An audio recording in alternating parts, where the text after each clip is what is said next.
Hello everyone and welcome to BJA Ceramics. My name is Benita and just want to say I hope everyone is having a wonderful day.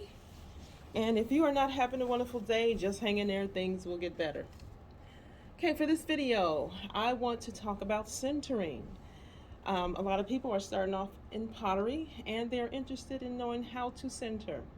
Now, I will be perfectly honest with you. Centering is the most important step in throwing on the wheel, and it's also the most difficult. But once you've mastered centering, you should have no problem with anything else. Okay?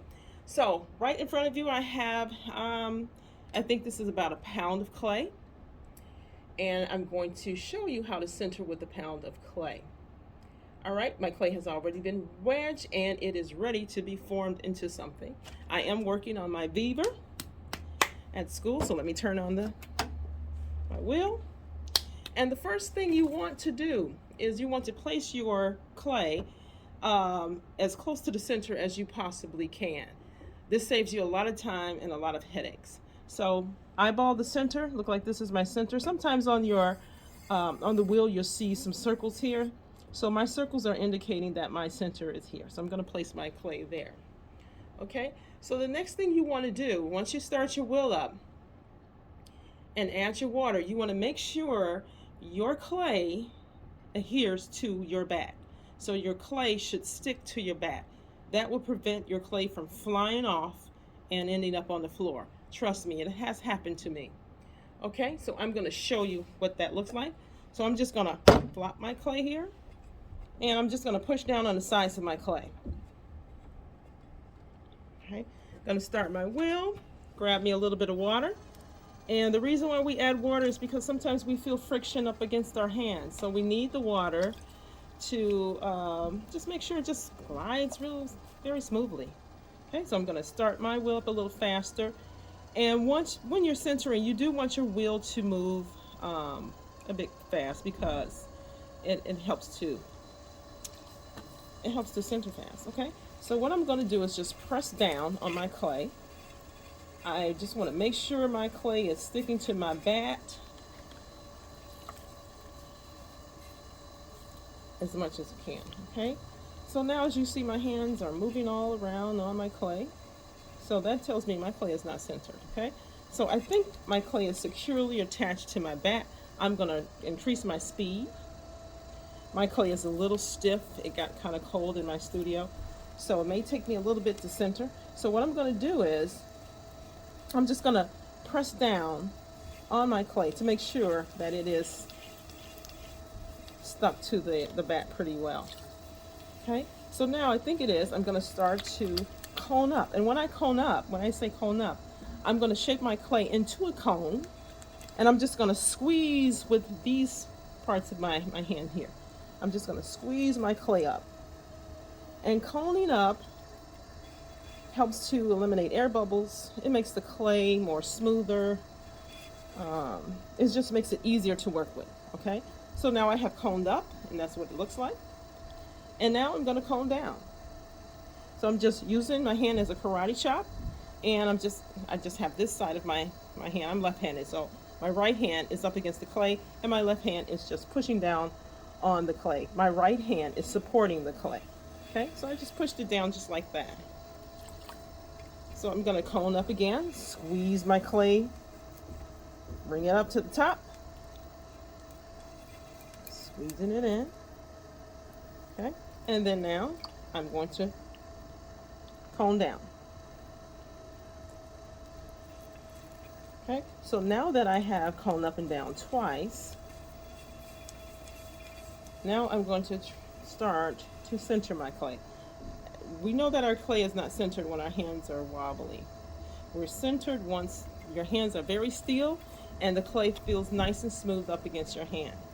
Okay, so right now I'm going to use a karate chop. Some people use a karate chop, some people use a fist. I like to do both as I center. So right now I'm going to center my clay. I'm going to use my sponge to kind of gather all my clay together. Okay, as you can see, my hand is still wobbly on the wheel. Now I'm going to use the palms of my hand, the bottom parts of my hand. I'm going to push this. Okay, so I believe I am centered. So let's test it. My hand is not moving all over the place. My hand is nice and still. So next thing I'm going to do is make a hole in the center. So I'm going to use my 2 thumbs, press it down, and sometimes you may need a little water because it gets dry. So, and then I'm just going to push open with my hands. I'm pressing down and I'm widening the inside of my cup here. I'm making it the width and the length. I'm determining that as I am opening it. Okay, so I think, let's see, let me compress the bottom. And now once you have gotten your clay to the opening that you desire, now you just want to compress the inside, and I'm just simply pressing down on the floor of the clay here. Now I'm going to start pulling my clay. When you pull, you want to pull inward. You don't want to pull out because you will weaken your clay wall and it will collapse on you. Okay, so I'm going to start to pull, and I like to use my sponge when I am pulling. So my 2 hands, these 2 hands are on the inside of the clay, and I'm holding my sponge on the outside.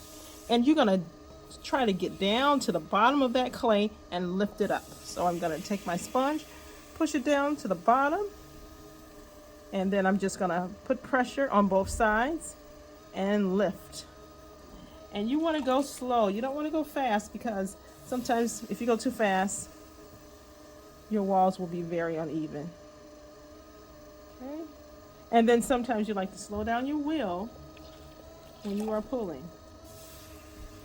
Okay, I'm going to pull one more time. Not one more time, a couple of times. And as you can see, it's getting taller and taller. And then you want to compress your rim as well, making sure that is nice and even. Rinse off my sponge, come back, because I can feel the thickness in my clay. So I know I have a lot of clay left to pull. So I'm going to pull again, digging down at the bottom, lifting very slow and steady.